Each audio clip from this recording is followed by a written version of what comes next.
L'Ontario se prépare à interdire, elle aussi, la cigarette à bord des voitures quand des enfants sont à bord. En fait, il y a des villes qui l'ont fait, pas des provinces. Le gouvernement a l'intention de présenter un projet de loi dès la reprise des travaux dans 2 semaines environ. Explication Daniel Thibault. La province prend d'assaut l'un des derniers retranchements des fumeurs. Cette fois, c'est la voiture qui est dans la mire de Queen's Park, plus spécifiquement celle où se trouvent des enfants. Parce qu'une fois à bord, ils n'ont plus le contrôle sur l'air qu'ils respirent, pense la province, et que la concentration de fumée secondaire dans une voiture a de quoi faire réfléchir. Elle est 60 fois plus élevée que dans une maison. Smoking is dangerous. Mais si la cigarette est dangereuse, c'est aussi un choix personnel.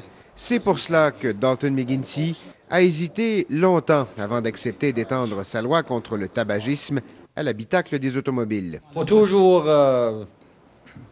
chercher des moyens pour trouver un équilibre entre les droits de personnes, de faire, d'exercer leur propre liberté personnelle, mais aussi nous avons une responsabilité en tant que société de protéger la santé de nos enfants. Une question d'équilibre peut-être, mais aussi une intense campagne de lobby de la part de ce député d'arrière-ban qui a lancé l'idée il y a 2 ans. L'opposition accuse le premier ministre de gouverner par sondage.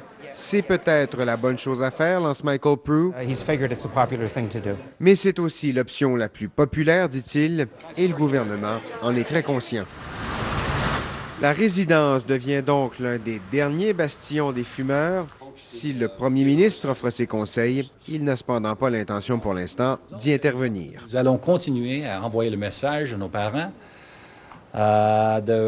s'ils veulent fumer, sortez donc de la maison. L'Ontario emboîte donc le pas à la Nouvelle-Écosse, l'Arkansas, la Louisiane et la Californie qui ont déjà adopté des lois similaires.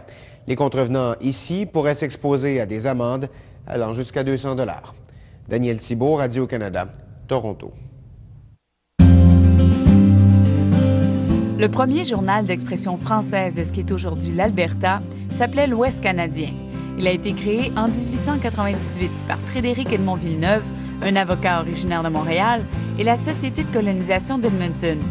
Après 2 années de publication, le journal a dû fermer, puisque plusieurs abonnés ne payaient pas les frais annuels d'$1.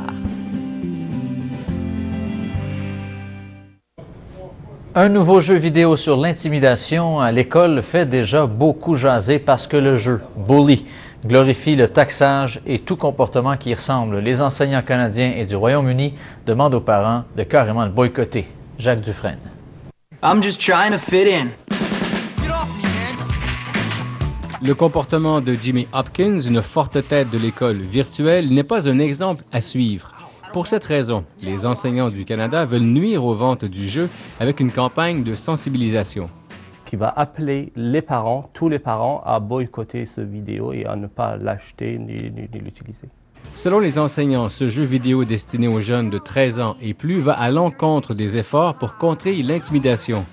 Ce groupe d'âge des 13 ans et plus serait particulièrement vulnérable, dit Moshe Lali.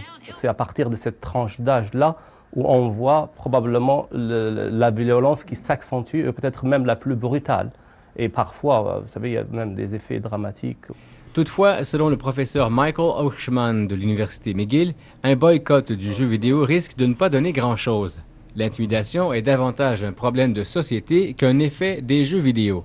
Je pense que l'esprit de ces boycotts, c'est bien, c'est bon, mais quand même, j'ai l'impression qu'aujourd'hui, on donne beaucoup de publicité à un jeu qu'on n'aura pas, cette publicité. Alors, je ne suis pas sûr que ça va donner un effet qu'on veut. Dans ce magasin de Vancouver, on a choisi de ne pas vendre ou louer le jeu Bully. Dustin croit que la violence est gratuite et pitoyable. It was pretty lame. In my mind, it doesn't stimulate me. It's just my personal preference. On a tenté en vain d'obtenir les commentaires de la compagnie Rockstar Games de Vancouver qui a créé la version originale de ce jeu vidéo. Malheureusement, c'est une société de New York qui répond aux questions des médias et les demandes d'entrevue sont restées sans réponse. Jacques Dufresne, Radio-Canada, Vancouver.